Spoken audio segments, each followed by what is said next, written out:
Boa noite, igreja linda e abençoada. Que a graça e a paz do nosso Senhor e Salvador Jesus Cristo possa superabundar nos vossos corações, amém? Uau, vocês estão lindos demais. Eu ouso dizer, se não fosse você, eu seria a pessoa mais linda desse lugar, viu? Vocês estão demais, viu? Pode tomar o seu assento, por favor, fique à vontade. Que honra, que alegria, que gratidão poder receber você neste lugar de adoração. Seja muito bem-vindo. Eu sou o pastor Renan, para você que nos visita de repente pela primeira vez. É uma honra poder receber você aqui. E é claro, eu tenho tido o privilégio de servir a Deus ao lado desse povo tão avivado, tão abençoado. Como é maravilhoso podermos ter uma família de fé, uma família unida com o mesmo propósito. E o desejo do nosso coração é que você seja muito abençoado neste lugar. Você que está presente conosco neste lugar, as pessoas que estão nos acompanhando através da live, está ao vivo conosco, que Deus abençoe vocês, onde vocês estiverem. E eu quero estimular você a crer que é possível sonhar. E que nós não precisamos e não devemos desistir dos nossos sonhos. Quando nós analisamos essas realidades da nossa vida e vamos nos encontrar em fases bem distintas, a nossa vida ela é composta e repleta de fases diferentes. Em alguns momentos estamos nos alegrando, em alguns momentos estamos celebrando, em outros nós nos encontramos um tanto quanto assim machucados, feridos, naquele momento de, sabe, de se recolher, de ficar retraído por algumas questões. E não saber lidar com isso é algo muito trágico para a nossa realidade. Porque a nossa situação, ela não determina o nosso fim. O momento em que você está vivendo hoje, tudo que você viveu ou passou para chegar até aqui, isso somou, agregou experiência, fortaleceu você. Quem sabe você está no momento pensando até assim, uau, eu não sei de que fortaleza é essa que o Senhor está falando, pastor, porque eu não tenho forças para avançar, eu não consigo sair do ambiente, do lugar onde eu estou. Deixa eu te explicar. Você consegue, você só não sabe como ainda. Mas quando você descobre o como, quando você entende os planos, os propósitos que Deus tem para a sua vida, tudo faz sentido, tudo muda. E eu quero estimular você a pensar sobre essa realidade. Porque todos nós começamos a nossa vida com bastante entusiasmo. A gente não sabe disso, mas na nossa primeira infância, se tem uma coisa que nós buscamos o tempo todo, é nos alegrarmos. É tão bom quando somos acolhidos, e eu sei que existem realidades distintas. Deus é tão maravilhoso, porque a gente tem vivido essa boa prática, e eu quero estimular você a crer nisso. Se a família falhar, a igreja não vai falhar, porque a igreja tem um propósito de restaurar as famílias. E talvez você esteja chegado aqui sozinho, tenha chegado aqui sozinho, talvez você está buscando uma resposta de Deus, e você fala, pastor, mas é apenas eu, como que vai mudar essa história, como que vai mudar essa história? Eu me lembro de ter chegado aqui, há aproximadamente uns 28 anos, e a minha família tinha falhado. E a realidade da minha vida não era muito promissora. Mas em Cristo eu encontrei um motivo certo para a minha vida. E quando eu volto para a minha família, eu volto sendo um agente de transformação. E todo o processo que vem acontecendo na minha vida desde então tem provocado uma transformação, sabe, no ambiente onde eu estou inserido. Na minha família, com os meus familiares. E quando nós começamos a perceber isso, a realidade nossa pode ser distinta. Talvez você foi muito acolhido, talvez a sua primeira infância foi maravilhosa. Uau, papai pegando na mãozinha assim, dandá, neném, dandá, tendo a paciência de te fazer andar. Mas talvez a sua realidade pode ter sido de orfandade, talvez de um abandono, um pai vivo, morto, não presente. Talvez a realidade da sua vida tenha sido de tantas palavras negativas, eu não te desejei, eu não te quis, você foi um acidente, você foi um lapso, não deveria ter acontecido, a sua mãe foi irresponsável, nós não estávamos preparados. O que nós precisamos entender é o que a Bíblia diz acerca de todas essas coisas. E o nosso Deus, Ele cumpre a sua promessa em tudo que faz. Você pode ter sido tudo isso que eu te falei, mas para Deus, no momento em que você é gerado, você tem um propósito. E tudo que os outros dizem ou pensam ao seu respeito, se você tiver consciência disso por meio da palavra, você vai encontrar um motivo para continuar sonhando. E para ser cada dia uma pessoa melhor. Não são as palavras dos outros que definem a nossa realidade, mas o que Deus planejou para nós sermos. Nós precisamos entender isso e ter essa compreensão. O que você deseja para a sua vida, o que você deseja conquistar, antes de tudo, você e eu, nós precisamos transformar os desejos em um sonho, porque é isso que vai nos mover.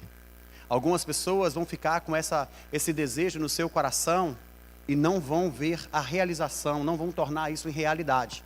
Porque quando falamos de sonho, é algo que é uma projeção para um futuro, é algo que nós estamos vendo, mas que ainda não existe. É um tanto quanto comparado com a realidade da fé, narrada ou descrita em Hebreus capítulo 11. É a certeza das coisas que se esperam. Você não vê, mas você acredita. O sonho, ele é uma projeção de algo que está sendo gerado e você precisa trazer à existência. O desejo é um sentimento que você tem e que você quer saciá-lo, você quer satisfazê-lo. Só que como você não projeta isso com grandeza, pode ser que você fique só com vontade. Quem aqui já diz assim, vontade de comer um chocolate? E depois essa vontade passou e acabou. Já aconteceu com você? Já ouviu dizer, vontade é coisa que dá e passa? Hã? Às vezes nós ouvimos essas pequenas frases assim. Mas um desejo que se transforma num sonho, nos move. Um desejo que é transformado em um sonho, ele nos move para um propósito. O que eu quero estimular você a pensar nessa noite? Se você tem um sonho para a sua vida, dê um nome a esse sonho. O seu desejo de se formar, o seu desejo, quem sabe, de se casar, o seu desejo de ter filhos, a sua ascensão profissional. Dê nome a esse sonho, para que você possa buscar, transforme esse sonho em uma meta, essa meta em um planejamento claro, com objetivos onde você sabe o que deve fazer para você alcançar. E quando nós falamos sobre isso, eu preciso te dizer algo muito importante, que eu não tenho dúvidas de que falar sobre sonho, estimular, você sair daqui movendo, energizado, com muitos insights de fé para você avançar e crer nisso, mas sem te dar bases que são fundamentais para ter a compreensão de que não é só oba-oba, você vai se frustrar como muitas pessoas já se frustraram. Tem pessoas que recebem palavras em nome de Deus quando Deus estava em silêncio. O Senhor me disse isso. Quando foi, como foi? E você se apoia em palavras de homens, você se apoia em desejos que estão sublimados no seu interior, e você começa a querer trazer porque você quer.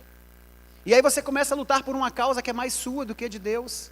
E aí quando você se frustra, quantas pessoas já não declararam publicamente algo que Deus havia dito que faria, e agora estão vivendo a decepção de um fracasso, de algo que não aconteceu, e não vai acontecer em nome de Deus, porque não foi Ele que falou. Quantos de nós lutamos, passamos por cima do nosso ego, da nossa vontade, até mesmo sucumbimos às nossas emoções, porque queremos trazer à tona aquilo que nós falamos que era em nome de Deus, mas é da nossa vontade, nós estamos dispostos a pagar o preço, sofrer por aquilo, só para dizer que realmente Deus falou e realizou. Tudo aquilo que Deus fala, tudo aquilo que Deus projeta, na minha, na sua, na nossa vida, é com um propósito.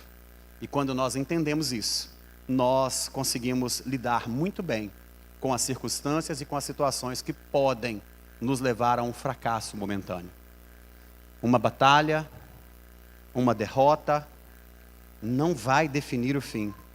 Talvez você vai ter que brigar mais do que uma vez a mesma batalha, até ser aprovado.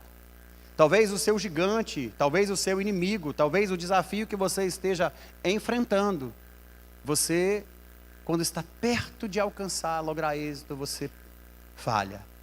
Deixa eu te explicar, são essas áreas que precisam ser trabalhadas.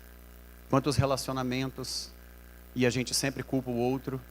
Ah, não deu certo porque fulano era difícil, ele era dessa forma, daquela maneira. E aí você vai para um outro relacionamento e descobre que a pessoa é difícil, com as mesmas questões, e vai para um outro relacionamento e descobre... Eu trabalhei com um amigo há muito tempo atrás, tem uns 15 anos que nós trabalhamos juntos, e ele estava no quarto casamento. E quando ele começou a falar de se separar, aí eu conversando com ele, eu falei, rapaz, o que está acontecendo? Que você já está falando em separação de novo. Rapaz, mulher é um bicho muito complicado. Eu falei, interessante. Você está querendo ir para o 5º casamento e o problema está nas mulheres? Rapaz, será que não está na hora de você repensar algumas questões? Eu estava com 8 anos de casado. E quando eu comecei a observar aquilo, eu falei, gente, é desafiador. Botar a culpa no outro é a coisa mais fácil. Não assumir os riscos de coisas que nós deveríamos nos responsabilizar. Observa quantas vezes nós agredimos verbalmente ou punimos os nossos filhos porque não estamos sabendo lidar com a pequenez, com a infância deles, e nos tornamos rudes, opressores, mas é a forma de nós demonstrarmos que temos controle, porque não sabemos lidar com isso. Quantas vezes desprezamos pessoas, quantas vezes tiramos da nossa vida relacionamentos que nos confrontam para o crescimento, quantas vezes mudamos de geografia, mudamos de igreja, quantas pessoas fogem da sua família, da sua casa, vão morar sozinho porque não conseguem lidar com os seus familiares, não conseguem se relacionar com seu pai, com a sua mãe, casa não porque porque encontrou a pessoa, porque quer se livrar do ambiente onde está. E não pense você que, caso essa não seja a sua realidade, que isso que eu estou falando é uma utopia, porque isso é muito comum. É muito comum nos nossos dias. E temos muitas pessoas, talvez você que me assiste, deve ter tido uma experiência com alguém nessa realidade. Temos muitas pessoas que estão frustradas porque estão tentando viver os sonhos de outros. Pais que projetaram nos seus filhos e você não consegue lidar com isso, tem o medo de frustrar o seu pai, tem o medo de frustrar a sua mãe, mas você está enveredando numa jornada, isso acontece muito no mundo acadêmico, está fazendo uma graduação porque o pai é que paga e disse que era aquilo que ia fazer, e você vai se formar, mas não vai exercer, porque não tem nada a ver com você. Quantas pessoas se perdem dentro dos seus planos de vida, dentro de igreja, dentro de ministérios, dentro de relacionamentos, porque não conseguiram encontrar ainda um ideal para a sua vida em Deus, e isso é importante. Você sempre vai estar numa situação de decisão, assim como eu. E quando nós não entendemos os sonhos de Deus, que Ele gera em nós, os planos de Deus, o propósito para nós, porque nós também temos sonhos, temos projetos pessoais, individuais, familiares, mas esses sonhos nossos, eles sempre são menores, são inferiores aos projetos que Deus tem para nós. E como identificar se esse sonho, se essa realidade, se esse desejo é algo que Deus está gerando em nós, e não mais uma vez uma necessidade de cumprir um protocolo para alcançarmos um status, para demonstrarmos um relacionamento, que está tudo bem. Eu quero convidar você a pensar comigo um pouco sobre algumas narrativas bíblicas, para que nós possamos refletir em que momento que nós, na nossa vida, já nos deparamos com essa situação e ficamos sentados. Pode ser que você esteja exatamente nesse momento assim. Eu não consigo mais, a minha empresa faliu, o meu negócio não deu certo, o plano que eu tinha para essa faculdade, para essa graduação, perdi o emprego, não dá mais para pagar. São tantas questões. Esse relacionamento que eu estou decepcionado com essa ou com aquela pessoa, é o meu filho que está me dando trabalho, é o meu marido que nós não estamos conseguindo mais nos afinar, é a minha esposa. E entenda, são coisas corriqueiras, são coisas do cotidiano, e que pode parecer simples, mas para algumas pessoas é um sonho. Para algumas pessoas, o casamento continua sendo um sonho. Para algumas pessoas, constituir uma família e ter do seu lado alguém que seja seu cúmplice, que tenha cumplicidade, que você compartilha, que você sonha, projeta, vive junto. Para algumas pessoas, isto é um sonho. E eles continuam lutando por este ideal. As frustrações, as dificuldades do dia a dia não estão sendo suficiente para inibir ou sucumbir um sonho, porque ele é forte. Mas outras pessoas já desistiram. Quantas vezes alguns de nós olhamos para a nossa família, para os nossos filhos, para os nossos pais, para alguém que admiramos, para os nossos pastores, para os nossos líderes, para os gestores que exercem sobre nós, às vezes na escola, para o mestre que leciona, uma pessoa que está ali, que é uma referência para a gente, e em algum momento nós nos frustramos porque a decisão que aquela pessoa tomou, ou a forma que ela nos colocou em xeque, nos confrontou e não nos trouxe, sabe, aquela leveza que estamos acostumados no dia a dia, de todo mundo falar, está tudo bem. Quantas pessoas, quando são chamadas à atenção, elas esmorecem e não avançam. E isso faz parte do fortalecimento da nossa fé. Precisamos buscar os nossos sonhos o tempo todo, porque Deus não nos criou para a passividade ou para sermos estáticos na vida. Então, se você está com a sua vida parada, você precisa colocá-la em movimento e começar a se mover em direção dos sonhos que Deus colocou no seu coração. Essa é uma grande realidade. Quando nós pensamos sobre essas questões, o que nós vamos encontrar na palavra? Ter o entendimento do que o apóstolo Paulo fala em Filipenses no capítulo 4, a partir do versículo 11 até o 13, já começa a nos trazer uma ótica um pouco diferente do que estamos acostumados. Porque o apóstolo Paulo ele vai dizer assim: eu não estou dizendo isso, Filipenses capítulo 4, versículo 11. Eu não estou dizendo isso porque esteja necessitado, pois aprendi a adaptar-me a toda e qualquer circunstância. Aprendi a adaptar-me a toda e qualquer circunstância. Aprendi. A aprendizagem é um processo que ele perpassa sobre a nossa capacidade intelectual de fazer a nossa cognição e interpretarmos tudo que está envolvido no ambiente, nas nossas emoções, sabe? E lidar com isso de maneira prática vai nos gerar um desenvolvimento. Então, por meio da aprendizagem, nós vamos desenvolver algumas características que são importantes. É muito comum você olhar as empresas preocupadas, ou as lideranças, os ministérios, as igrejas, os departamentos preocupados em treinar. O treinamento levando a sério, com prática, com repetição, vai gerar habilidade. Mas nós vivemos em uma época em que nós precisamos compreender a importância e o momento em que precisamos estar treinados para algo e termos a clareza de quando nós precisamos nos desenvolver.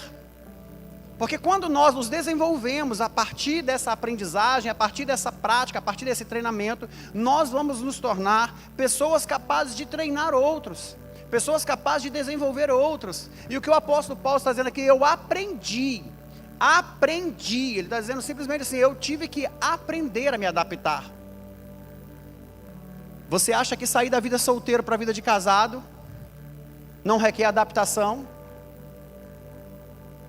Ontem você deveria prestar respeito, honra aos seus pais, e talvez você não fazia isso. Qual é um dos motivos que tem causado tanto fracasso na vida conjugal? É que o sujeito casa e quer viver uma vida de solteiro. Queridos, desculpa se isso vai ferir o seu coração, porque de repente você pode pensar, o pastor é muito, nossa Deus, o pastor é muito conservador, ou é muito...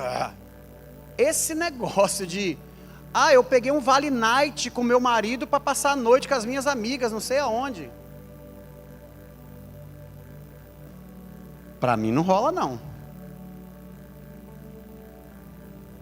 Eu te tirei de um lugar onde você era solitária, sozinha. Você me tirou de um lugar onde eu era solitário, sozinho, para que eu fosse seu, para que você fosse minha, para que juntos tivéssemos o prazer de passar não só uma noite, mas a nossa vida inteira junto. Isso é um desenvolvimento que precisa ser praticado. Quantas pessoas não conseguem conversar com seu cônjuge? Então viver uma vida de casado, com mentalidade de solteiro, vai dar errado, porque você tem que se adaptar.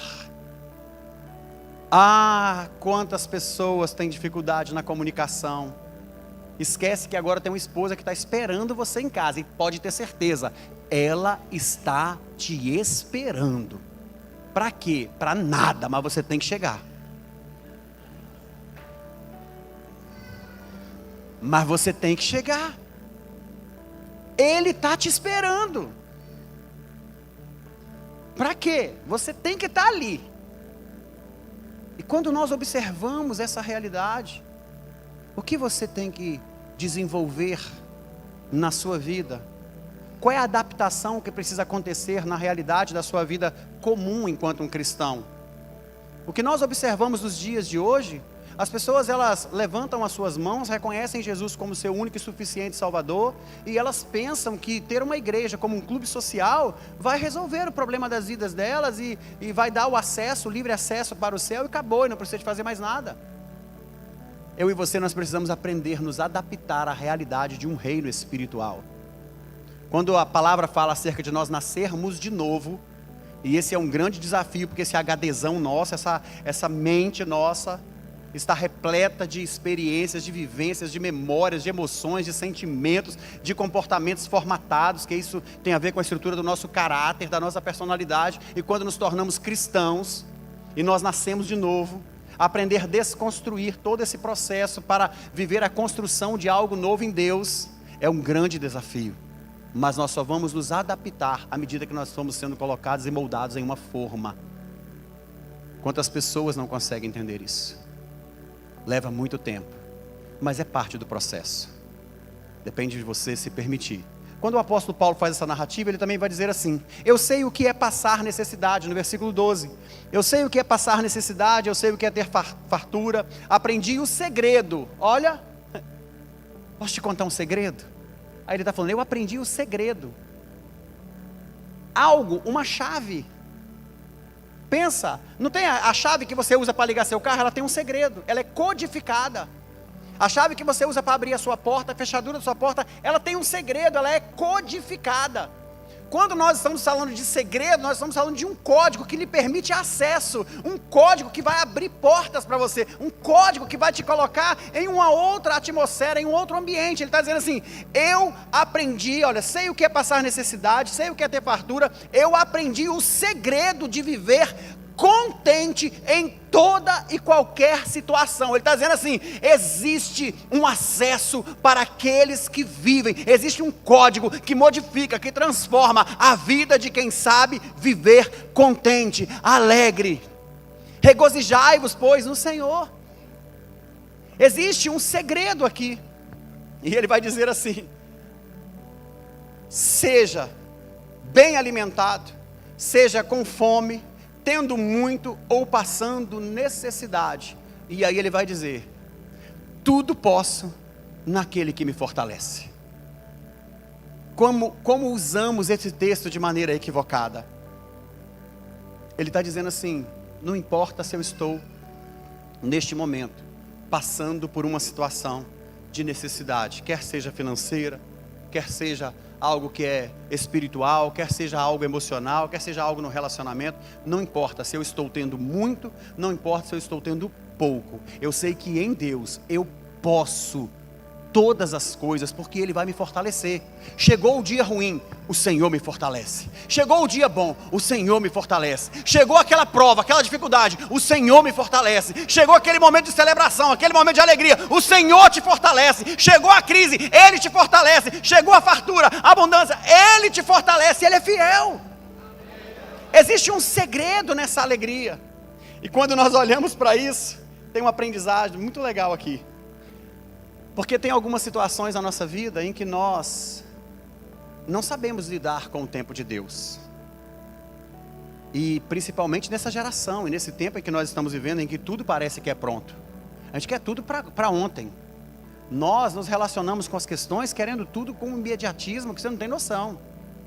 As pessoas esqueceram que para você fazer uma comida, ela precisa de cozer, ela precisa de repente fritar ou assar. Quem nunca passou por essa situação de você estar na cozinha ali preparando e o outro chega e fala, está pronto? Aí você fala, ainda não. Daqui a pouco ele volta, está pronto? Você fala, ainda não. Está pronto, pelo amor de Jesus, não está, dá cru essa pessoa comer para comer cru, gente. Está pronto, pela terceira vez você fala, olha, eu vou te fazer uma experiência aqui, você quer comer do jeito que está? Um estresse, um desespero. Meu Deus, bebe água, dá uma aliviada aí, toma uma água. E pior é aquele que fica beliscando, eu só estou beliscando. Quando você assusta, comeu a carne toda. Aí você tem que fazer outra porção, porque foi beliscando.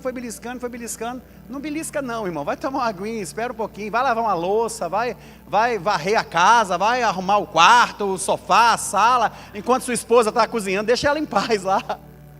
Já não é fácil encarar ali aquele calor, a temperatura do fogão, e ainda tem que ficar, ainda está pronto, falta muito, falta você poupar a minha paciência. Essas são realidades que às vezes fazem parte do nosso dia a dia, e quando nós não sabemos lidar com essa questão, olha só, algumas pessoas são boas para olhar para frente, elas conseguem ter uma visão ampla do futuro. Deus lhes dá um grande sonho para a sua vida, pessoal, familiar, ministerial, profissional, mas elas não entendem completamente a parte do contentamento sobre o que o apóstolo Paulo está falando. Não permita que os sonhos que Deus deu a você seja algo que te atormente, seja um pesadelo. Quando você não sabe viver contentamente na fase do processo, porque não existe atraso para Deus, existe o tempo dele. E quando você tem um sonho, quando você tem um desejo, tem algo que gerou no seu coração da parte de Deus, e você não sabe viver contentamente no processo disso, da construção desse sonho, você pega esse sonho que deveria te gerar alegria e ele vai ser um pesadelo para você. As pessoas se frustram porque não entendem a fase da construção, da maturação. Quantas pessoas desistem quando estão na beiradinha, no momento de conquistar? E eu gosto muito dessa realidade, em que Deus não permitirá que eu e você, que nós sejamos provados além daquilo que nós possamos suportar, mas junto com essa prova, virá também o quê? O escape. O grande X da questão é que Ele está observando o nosso treinamento, o nosso desenvolvimento, a nossa estrutura, Ele está nos acompanhando, e quando a gente está prestes a desistir, é nesse momento que eu te falo, ei, não desista! Não desista, porque você pode suportar, e quando você não puder, pode ter a certeza que Deus vai intervir, e Ele vai te dar o livramento. Mas as pessoas desistem. Quantas pessoas estão frustradas, pararam de sonhar, porque não conseguiram ter contentamento na fase da construção. É tão lindo quando o apóstolo Paulo diz, não que eu já tenha alcançado, que é isso, longe de mim, mas uma coisa eu faço, eu continuo prosseguindo para o alvo. Eu não estou nessa condição aqui sendo pleno, eu estou dizendo para você que isso faz parte da minha humanidade. Tem sonhos, tem projetos de Deus que já se realizaram na minha vida, mas ainda tem sonhos, tem projetos de Deus que está na fase do tempo dele, e eu estou andando nessa direção, seguindo tudo aquilo que ele tem como propósito para a minha vida, mas eu sei que não está atrasado, porque no momento certo, Deus vai trazer à existência. Planos e promessas de Deus não são como alimentos perecíveis, tem prazo de validade, mas quando vence é porque chegou a hora de ser realidade. O que Deus prometeu para você, quando for o tempo do vencimento, não é porque estragou, é porque chegou a hora de você vivenciar. Então não desista, eu e você, nós não podemos desistir. Quando nós olhamos para essa realidade e percebemos, você não imagina, hoje você chega aqui, eu já estou aqui há 20 e poucos anos. E quantos sonhos nós tivemos, isso que você está vivendo hoje, para nós já é um sonho realizado. Agora, o que é interessante nós percebermos, os sonhos de Deus para nós, Ele não nos mantém na zona de conforto. Porque quando Deus gera um sonho no nosso coração, Ele tem, e se você acha que nós achamos que isso aqui está pronto, não está pronto. Nós continuamos sonhando, é por isso que nós nos alegramos quando conseguimos comprar uma cadeira, quando conseguimos mexer na estrutura, quando nós começamos a planejar e as coisas vão acontecendo, esse terreno que está aqui do lado, que é nosso, nós já tomamos posse, o vizinho sabe disso, ele só vai nos entregar em algum momento. Nós temos mais 1000 metros de terreno aqui, e não é suficiente, não é suficiente para as escolas, para as creches, para os projetos sociais, para as famílias que virão do norte, do sul, do leste, do oeste, para ter uma experiência com Deus, através da sua vida, no envolvimento que você tem com o Espírito Santo e com a Palavra de Deus. A gente precisa entender isso, mas nós estamos sonhando. Esse simples ato de sonharmos e termos a clareza, já muda muita coisa, não nos permite ficar parados.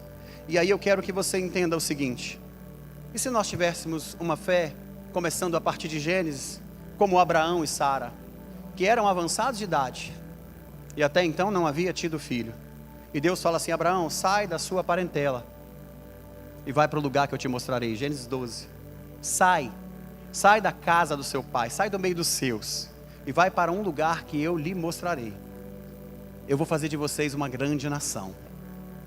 O que você acha que moveu Abraão? Ir para o lugar que Deus ainda ia mostrar, ou porque Deus ativou dentro dele um desejo? Um sonho. Abraão já era avançado de idade, e o que ele ainda não tinha? Quem lembra? Quando Deus fala, sai daí, vai para o lugar que eu vou te mostrar. Até aí está tudo bem, mas Deus sabe exatamente qual é o propósito que Ele tem para a sua vida, e se é de gerar, você vai gerar. Eu farei de você uma grande nação, você vai ter filho, os seus filhos serão numerosos. Uma ativação. O que tem sido movido, o que você tem ouvido de Deus, como você tem se relacionado com essa verdade espiritual, porque a humanidade, queridos, E nós precisamos estar atentos com isso. Você é muito bem-vindo aqui, venha quantas vezes você vier, e nós vamos sempre pregar essa palavra que está nos transformando. Se você pensa que você entrou no lugar onde as pessoas são perfeitas, você está equivocado. Você entrou no lugar onde as pessoas mais complicadas, a começar de mim, porque você não sabe da minha história. Se a sua vida é complicada, você não imagina. Eu, outrora, não deveria estar aqui, mas pela misericórdia e a graça do nosso Senhor, que me resgatou há mais de 27 anos, e me trouxe para a sua presença, e começou a me transformar, e eu não estou pronto, eu ainda estou sendo desenvolvido. Este é um lugar que está repleto de pessoas, é por isso que nós estamos aqui, porque dependemos, necessitamos da graça e da misericórdia do Senhor. Mas você chega aqui e fala, eu estou procurando uma igreja perfeita. Deixa eu te explicar, quando você chegou, você se uniu ao grupo dos imperfeitos, dos improváveis, mas que estão acreditando no poder transformador e regenerador dessa palavra. E é por isso que nós estamos aqui. Quando nós erramos, quando nós ferimos, quando nós pecamos, quando nós falhamos, nós temos a consciência que precisamos nos arrepender por meio do Espírito Santo. Confessamos, abandonamos, alcançamos a misericórdia e avançamos. Mas se você está buscando a igreja perfeita, ela está sendo aperfeiçoada. Você chegou na hora certa, porque não somos nem melhores nem piores do que você. Somos o mesmo povo que crê naquele que vai transformar a nossa vida. E é por isso que nós estamos aqui. Mas uma coisa também você não pode fazer. Não é por causa disso que você vai viver uma vida dúbia. Vem para a igreja e vive uma vida repleta de pecado, de desejos, de prazeres que são contrários ao que você está ouvindo, porque isso é um declínio da sua fé. Hoje está na igreja, glória a Deus e aleluia. Amanhã está se prostituindo, está fornicando, está adulterando, está mentindo, está roubando, está falsificando documentos. Nós precisamos abandonar a nossa velha natureza para vivermos um sonho e um projeto que Deus tem, que começa na nossa estrutura. Deus vai fazer uma obra poderosa na minha e na sua vida, porque Ele quer fazer uma maior ainda através dela. Nunca se esqueça disso. Então Abraão teve essa experiência, ótimo. As coisas começaram a acontecer, ele foi encorajado. E eu quero também estimular você, depois da sua casa, dá uma leiturazinha lá. Gênesis capítulo 17, versículo 21, dá uma explanada para você se permitir a contemplar essa história. Mas eu quero falar com você um pouquinho mais adiante, ainda em Gênesis, sobre a história de um sonhador. José teve um sonho.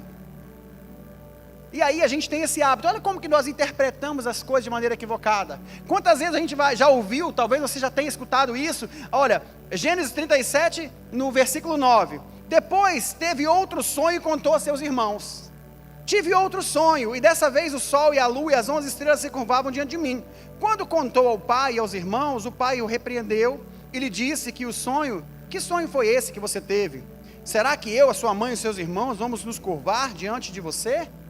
Assim os seus irmãos tiveram ciúmes dele. O pai, no entanto, refletia naquilo. E aí a gente pega esse texto e fala bem assim: não conte os seus sonhos para os outros, porque eles vão frustrar os seus sonhos, eles vão destruir os seus sonhos. Que sonhozinho cachorro esse seu, hein? Que sonhozinho sem base, que depende da aprovação, da aceitação, da ajuda e do apoio dos outros para realizar. O sonho é seu, se Deus lhe deu, creia, viva, faça, realize, porque o Senhor é contigo. E eu não posso contar o sonho para José, contar o sonho dele para os seus irmãos fazia parte do processo, porque olha o que você vai entender nessa história. José teve que viver com uma frustração, com a decepção, com a traição da sua família, dos seus entes queridos, mas para que ele pudesse ser parte da realização de algo muito maior. Aí nós fazemos o quê? Alguém me afrontou, alguém me decepcionou, alguém veio contra mim. Eu viro as costas, eu saio do plano master de Deus e eu vou viver a minha vida, e o sonho não concretiza. Fazia parte do processo. Você acha que enquanto nós estamos sonhando, as pessoas estão nos aplaudindo? E se estiver aplaudindo, glória a Deus, vamos convidar para realizar com a gente. Mas aqueles que são contrários, eles também fazem parte do nosso alvo e do nosso objetivo. Porque o sonho que Deus gera em nosso coração não é para nós, é para o coletivo. E quando nós observamos isso, aí o que José vai passar por esse processo? Tudo isso vai acontecer. José é vendido como escravo, seus irmãos jogam ele numa cisterna, ele vai parar num determinado lugar e continua sonhando, e agora ele começa a se tornar o líder na casa do seu senhor, e José continua sonhando. José agora vai ser assediado pela sua senhora, José vai continuar sonhando, José vai fugir da aparência do mal, porque José quer glorificar a Deus. Deus tinha um sonho, não era ali. José podia falar: uau, graças a Deus, meus irmãos me venderam, eu parei aqui na casa de Potifar, e agora eu estou governando aqui, gente. Mas isso ainda era parte, porque no sonho aconteceria o quê? A lua, o sol e as 11 estrelas vão se prostrar, e José poderia ter se esquecido disso, e ele vai parar na prisão, e lá outras pessoas sonham, ele interpreta sonhos, ele é esquecido lá, depois ele é tirado de lá, e agora José vai governar o Egito inteiro. Isso fazia parte de um processo, mas José vai entrar em contato com a sua dor, com o seu trauma, com a sua aflição de estio, quando os seus familiares vêm. A Bíblia vai dizer que teve fome no mundo inteiro, e os seus irmãos, os seus pais vieram ter com ele, e naquela noite, quando ele identifica os seus irmãos, ele chora, ele dá urros, porque ele precisava de uma libertação na sua alma ferida, machucada. E você sabe o que acontece depois disso? Aquele povo se apropria, faz morada, se estabelece no Egito, se torna numeroso, o faraó morre, levanta outro faraó, e agora eles se tornam escravos. 430 anos de escravidão. Isso fazia parte do pós-sonho do José. José realizou o sonho dele, mas o sonho dele levou para um país, para uma nação, toda uma geração que se tornou escrava por 430 anos. E aquele povo não tinha a mesma visão de José acerca de Deus. E foi necessário eles passarem por tudo aquilo para que Deus se manifestasse mais uma vez a eles. O que eu quero que você pense é que talvez você esteja vivendo na sua vida uma fase do pós-sonho que trouxe você até o lugar de fartura, de bonança, mas a sua condição espiritual de distanciamento de Deus vai te colocar em prisões. Mas fica tranquilo, porque Deus tem um libertador para você. Ele tem um libertador para nós. Essa história fala sobre isso. Levanta Moisés, Moisés vem em nome do Senhor, o povo é liberto, o povo sai, vai para a terra prometida. Deus promete uma terra, eles vão para o deserto, e no deserto começa a acontecer muitas maravilhas e sinais. E uma coisa que eu quero compartilhar com você é sobre a realidade do sonho de uma outra pessoa. Porque quando Moisés conduz o povo, e aí teologicamente, existe uma estimativa de que o tempo que o povo gasta entre sair do Egito e chegar até as proximidades da terra prometida, eles poderiam fazer isso em um tempo muito, mas muito inferior ao que aconteceu. E aproximadamente uns 13 meses eles estariam ali de frente com o mar. A Bíblia vai dizer que Deus fala com Moisés assim: Moisés, pede o povo para ir lá dar uma verificada no que eu te prometi. E aí vai, as 12 tribos, elas vão ali, observa a terra. E aí eu quero compartilhar com você aqui, Números capítulo 14, versículo 1 e 2. Naquela noite a comunidade toda começou a chorar em alta voz. Olha o que está acontecendo aqui. Todos os israelitas se queixaram contra Moisés e contra Arão, e toda a comunidade lhes disse: quem dera tivéssemos morrido no Egito. E aí quando nós vamos para Números capítulo 13, voltar aqui um pouquinho, 13, 27, mas o povo que lá via, e deram o seguinte relato a Moisés: entramos na terra a qual você nos enviou, onde mana leite e mel, e aqui estão alguns frutos de lá.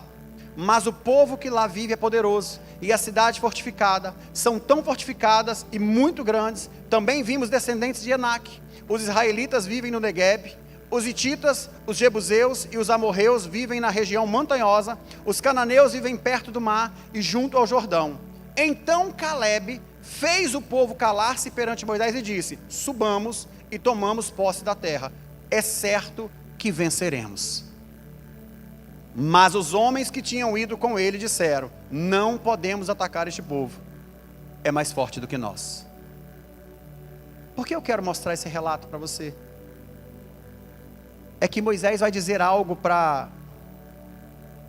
Calebe, que vai marcar a vida dele tanto quanto as palavras que ele disse ao povo na presença de Moisés. O povo que se queixa atemoriza todo mundo.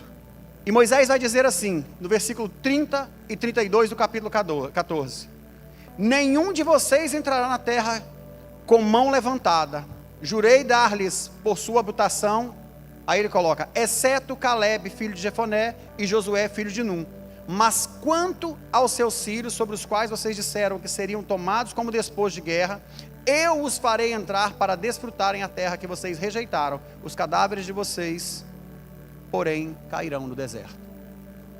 Quando Moisés dá essa palavra para Josué e para Caleb, dizendo, todos que vocês que estão rejeitando não vão entrar, mas Josué e Caleb vão entrar, nasce um sonho no coração de Caleb. E você sabe quantos anos esse sonho leva? 45 anos. 40 anos depois, eles adentram, eles atravessam o rio Jordão, eles enfrentam as muralhas de Jericó. Eles já estão há aproximadamente 5 anos na região, dominando e conquistando. E aí o que eu acho lindo é que Josué, no capítulo de Josué 14, Caleb vem bater um papo com Josué, e ele vai dizer assim, Josué capítulo 14, versículo 9: por isso naquele dia Moisés jurou, certamente a terra que você pisou será por uma herança perpétua para você e para os seus descendentes, porquanto você foi inteiramente fiel ao Senhor, o meu Deus. Pois bem, o Senhor manteve-me vivo, ele falando para Josué, o Senhor manteve-me vivo, como prometeu, e foi há 45 anos que ele disse a Moisés, quando Israel caminhava pelo deserto, por isso hoje estou aqui, com a idade de 85 anos, e ainda sou tão forte como no dia em que Moisés me enviou, tenho agora tanto vigor para ir à guerra, como naquela época. E ele fala, dei-me, pois a região montanhosa, que naquela ocasião o Senhor me prometeu na época. Você ficou sabendo que os Enaquins lá viviam com suas cidades grandes e fortificadas, mas se o Senhor estiver comigo, eu os expulsarei de lá, como ele prometeu. Então Josué o abençoou, dizendo a ele que ele poderia tomar por herança. Por isso até o dia de hoje Hebrom pertence aos descendentes de Caleb.